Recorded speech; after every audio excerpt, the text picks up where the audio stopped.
Back to my channel. Last video में हम लोगों ने डिस्कस करा था about law of demand and its derivatives.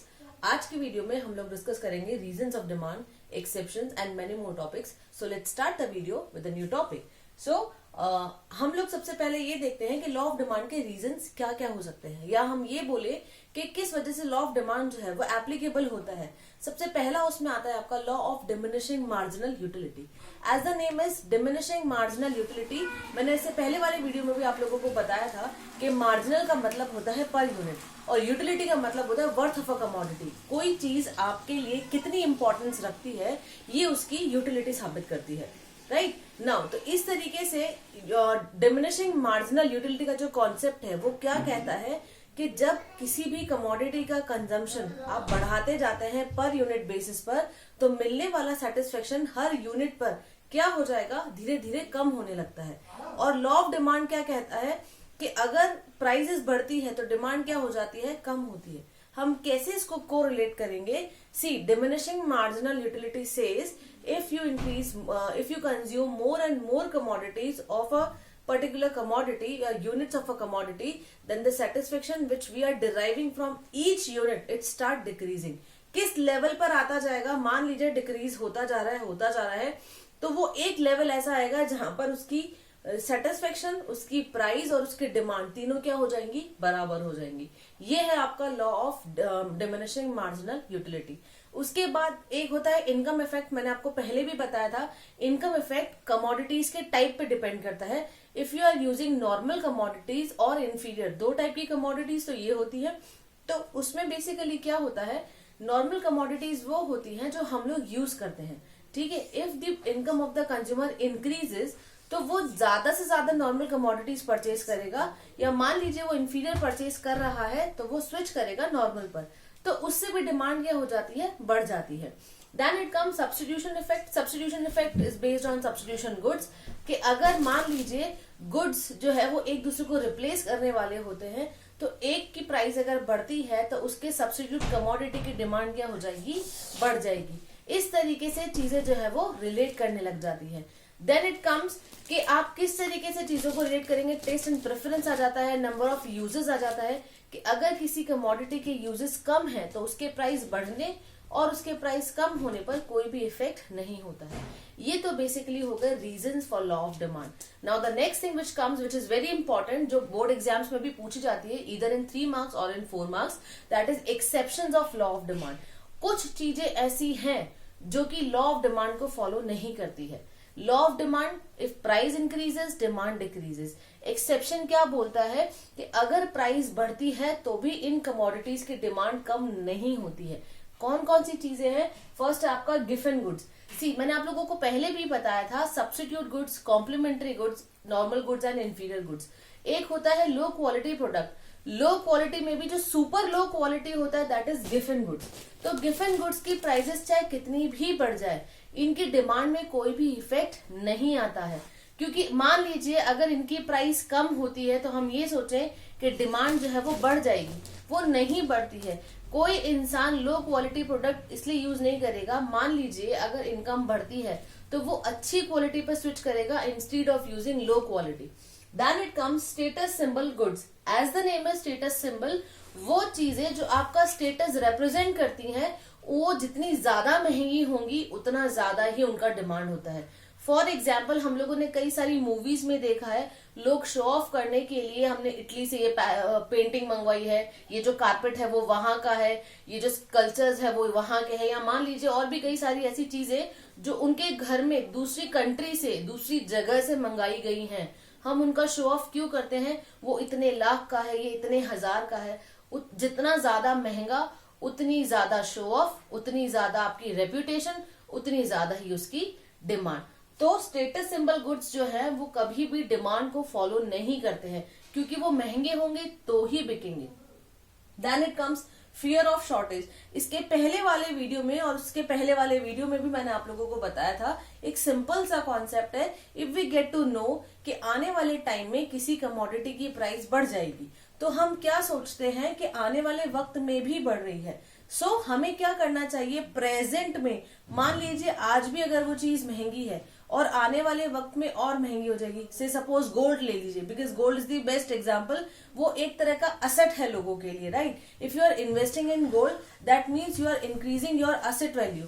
तो आज भी महंगा है और आने वाले वक्त में भी महंगा होगा। फिर भी हम क्या सोचते हैं, हम लोगों ने न्यूज़पेपर में पढ़ा कि 2 दिन बाद गोल्ड के भाव जो है वो 10,000 रुपए और बढ़ जाएंगे।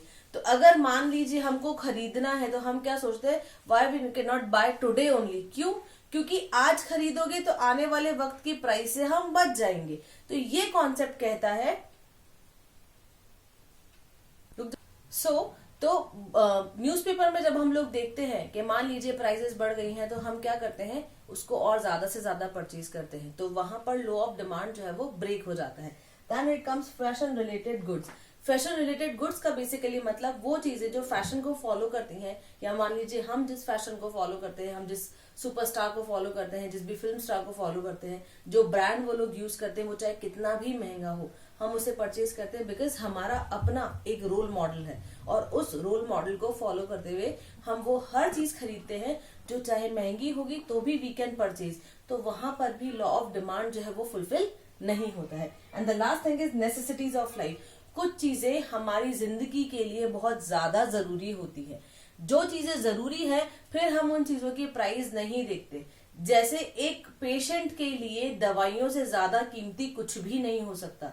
अगर उसकी दवाइयां 5,000 की भी है, चाहे 5 लाख रुपए की भी होगी, फिर भी वो उनको खरीदेगा बिकॉज वो उसकी लाइफ का सवाल है। तो वहां पर लॉ ऑफ डिमांड फुलफिल नहीं होता। और बेसिकली अगर हम इसको समझना चाहें, जैसे हमारी जिंदगी में आटा, दाल, चावल, नमक, शक्कर, ये बहुत बेसिक कमोडिटीज है जिनके बिना जिंदगी नहीं गुजारी जा सकती। आप फास्ट फूड मत खाइए, आप और कोई फैंसी आइटम्स मत खाइए, लेकिन बेसिक खाना हर आदमी को चाहिए। फिर चाहे वो महंगा होगा, वो सस्ता होगा, फिर भी हमें उसे कंज्यूम करना है for the necessity of life. तो जो चीजें नेसेसिटी बन जाती है उनको हम क्या करेंगे, ज्यादा से ज्यादा अमाउंट पे भी परचेज करते हैं because it is the question of our life. तो ये वो सारी चीजें हैं जो लॉ ऑफ डिमांड को फुलफिल नहीं करती हैं। नाउ इसके बाद जो नेक्स्ट टॉपिक आप लोगों का आता है that is movement along the demand curve. Movement along the demand curve का मतलब क्या होता है, 2 तरह के चेंज होते हैं डिमांड कर्व में। एक होता है इंक्रीज और दूसरा होता है डिक्रीज।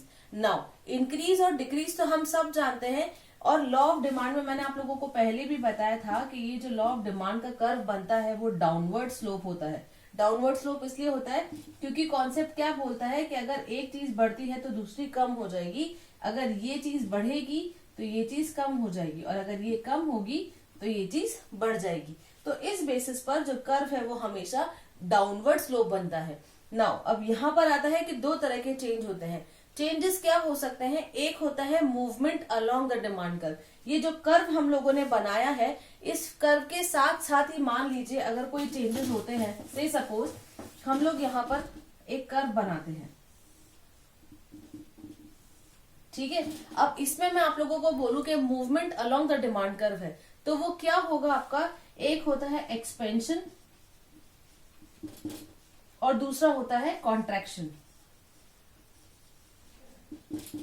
ना एक्सपेंशन का मतलब क्या होता है, इंक्रीज, और कॉन्ट्रैक्शन का मतलब क्या होता है, डिक्रीज। ये हम इसी के बेसिस पर ही शो करेंगे। मान लीजिए ये चीज बढ़ रही है तो ये क्या कहलाएगा, एक्सपेंशन, और ये हो जाएगा आपका कॉन्ट्रैक्शन। कैसे होगा, प्राइसेस डिक्रीज हो रही है, डिमांड इंक्रीज हो रही है। Increase means expansion along the demand curve, right. अगर प्राइस इंक्रीज हो रही है और डिमांड डिक्रीज हो रही है that means contraction. Demand is decreasing that means contraction in demand curve. 2 word है, सिंपल मीनिंग है, कंफ्यूज नहीं होना है। एक और इम्पॉर्टेंट चीज जो मैं आप लोगों को बताऊं, ये एक्सपेंशन और कॉन्ट्रैक्शन जो है वो कमोडिटी की खुद की प्राइस के बेसिस पे शो किया जाता है। यहाँ पर बाकी सारे जितने भी फैक्टर्स हैं वो कांस्टेंट होते हैं। फैक्टर्स कौन कौन से होते हैं वो आप मेरा प्रीवियस वीडियो देखेंगे तो उसमें आप लोगों को मालूम चल जाएगा। सिर्फ कमोडिटी की जब प्राइस बदलती है तो क्या चेंज आता है कर्व में, that is expansion and contraction. अगर प्राइसेस गिरती हैं और डिमांड बढ़ती है, the demand curve will expand. और अगर प्राइसेस बढ़ती हैं और डिमांड डिक्रीज हो जाती है, then the demand curve will contract. ये दो चीजें हैं जो समझ में आना बहुत जरूरी है। यूजुअली बोर्ड एग्जाम्स में क्या होता है, या यूजुअली भी बेसिकली होता क्या है, बच्चे दो चीजों में कंफ्यूज हो जाते हैं, increase in demand and expand in demand. Shift और मूवमेंट अलोंग में फर्क होता है। एक होता है आप लोगों का, जैसे मान लीजिए ये तो आप लोगों ने देखा कि किस तरीके से डिमांड कर्व जो है वो अपनी ही एक्सिस पर चेंज होता है। एक चीज, जब हम लोग इंक्रीज और डिक्रीज का बात करते हैं, ये डिमांड कर्व है। अब इंक्रीज और डिक्रीज कैसे शो करेंगे, वो होता है शिफ्ट के बेसिस पर, शिफ्ट इन डिमांड कर्व।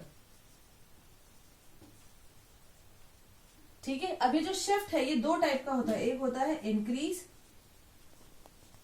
और दूसरा होता है डिक्रीज। नाउ किस तरीके से समझेंगे, if something increases then it will shift to right side. अगर डिमांड बढ़ती है तो वो कहां शिफ्ट होगी, राइट साइड शिफ्ट होगी।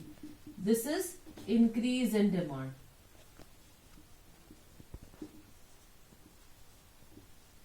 राइट, ये तो हो गया आपका क्वांटिटी और ये हो जाएगा आपका प्राइस।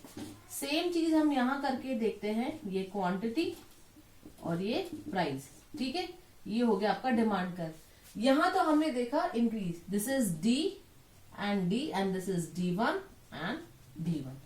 एक चीज जो बहुत इंपॉर्टेंट है, देखिए यूजुअली अकाउंट्स में तो क्या होता है, आपके प्रैक्टिकल क्वेश्चंस होते हैं, आप स्टेप बाय स्टेप करेंगे तो आपको जितना स्टेप सही होता है उतने मार्क्स मिल जाते हैं। Business studies is a theoretical subject, लेकिन फिर भी उसको बोला जाता है कि आप थोड़ा डायग्रामेटिकली प्रेजेंट करेंगे then it will be easy to gain marks, क्योंकि थ्योरी सब्जेक्ट में मार्क्स गेन करना इट्स क्वाइट डिफिकल्ट। इकोनॉमिक्स के अंदर बेसिकली क्या होता है, यहाँ पर बहुत सारे ग्राफ हैं, हर चैप्टर में आपको भर भर के ग्राफ दिए जाएंगे जो आप लोगों को क्या करना है, एक्सप्लेन करना है। हमेशा ध्यान रखिए, आपको जहां रिक्वायरमेंट लगती है कि इस चीज को हम ग्राफ के बेसिस पे शो कर सकते हैं, वहां ग्राफ जरूर बनाइए। और जो ग्राफ आप बनाते हैं, सपोज ये ग्राफ है, ये ग्राफ है, या एनी ऑफ द ग्राफ जो आप बना रहे हैं, जो कर्व आप बना रहे हैं, उसको अच्छे से लेबल कीजिए, दोनों एक्सिस पे शो कीजिए कि आप दोनों एक्सिस क्या लेके चल रहे हैं। जो ग्राफ आपने बनाया है उसको नाम से डिनोट कीजिए, जो चेंज आप दिखा रहे हैं उसको एरो करके बताइए। आफ्टर दिस इसका एक डिस्क्रिप्शन भी लिखिए। On x axis we are taking quantity and on y axis we are taking price. If the price increases, the demand decreases, and if price decreases, demand increases. So the demand increase, then the curve will shift from DD to D1 D1. इस तरीके से आपको explain करना होगा। क्यों? क्योंकि board में इन चीजों के नंबर होते हैं, हर एक चीज के जो है वो नंबर दिए जाते हैं। क्वेश्चन में नंबर गिवन नहीं होता है, क्वेश्चन में हर चीज का जो है डिमार्केशन नहीं होता, लेकिन जब कॉपी चेक की जाती है जो आंसर की बोर्ड में से आती है, उस आंसर की में हर चीज के मार्क्स पहले से ही गिवन होते हैं। अगर ग्राफ होगा तो हाफ मार्क्स देना है, एक्सप्लेनेशन होगा तो हाफ मार्क्स देना है, सिर्फ आंसर लिख रखा है तो उसका कितना मार्क्स देना है, ये सब चीजें आंसर की में मेंशन होती है। तो अपनी तरफ से कहीं कोई गलती मत कीजिए जहां आप मार्क्स लूज करें। जहां तक हो सके ज्यादा से ज्यादा अच्छा डिस्क्रिप्शन दीजिए, वर्ड्स कम यूज कीजिए, लेकिन डिस्क्रिप्शन अच्छा होना चाहिए ताकि एग्जामिनर को एक बार में ही समझ में आ जाए। ये मान के चलिए कि आप बोर्ड एग्जाम दे रहे हैं, आपको सब कुछ आता है और एग्जामिनर को कुछ भी नहीं आता है। ये सोच से एग्जाम देंगे then you will able to get good marks. क्योंकि अगर हम सोचेंगे कि इसमें ये क्यों लिखना, उसमें वो क्यों लिखना, तो क्या होता है, हम लिखने में कंजूसी करने लग जाते हैं। टाइम मैनेजमेंट आपको पहले से रखना होगा और आंसर लिखने की टेक्निक आपको सीखनी होगी। आने वाले वीडियोस में हम इन चीजों के बारे में भी डिस्कस करेंगे। So get back to the topic. तो ये हम लोगों ने एक और ग्राफ बना लिया है, यहाँ हमने शो करा है इंक्रीज इन डिमांड और यहाँ हम शो करेंगे decrease in demand. See, demand decrease होना कब होगी, जब प्राइसेस बढ़ जाएगी। If price increases then the curve will shift to left side. हमेशा डिक्रीज लेफ्ट साइड होता है और इंक्रीज राइट साइड होता है, इस चीज का ध्यान रखना। सो ये यहाँ पर होगा, ये डी है, दिस इज D2 D2 और ये आपका कहलाएगा डिक्रीज इन डिमांड। तो यहां एक कंपैरिजन आप लोगों को समझ में आ सकता है, this is expansion and contraction. जब price of own commodity change होती है, ठीक है, बाकी सब फैक्टर्स क्या हो जाते हैं, कांस्टेंट हो जाते हैं। और यहां पर क्या होता है, अदर फैक्टर्स चेंज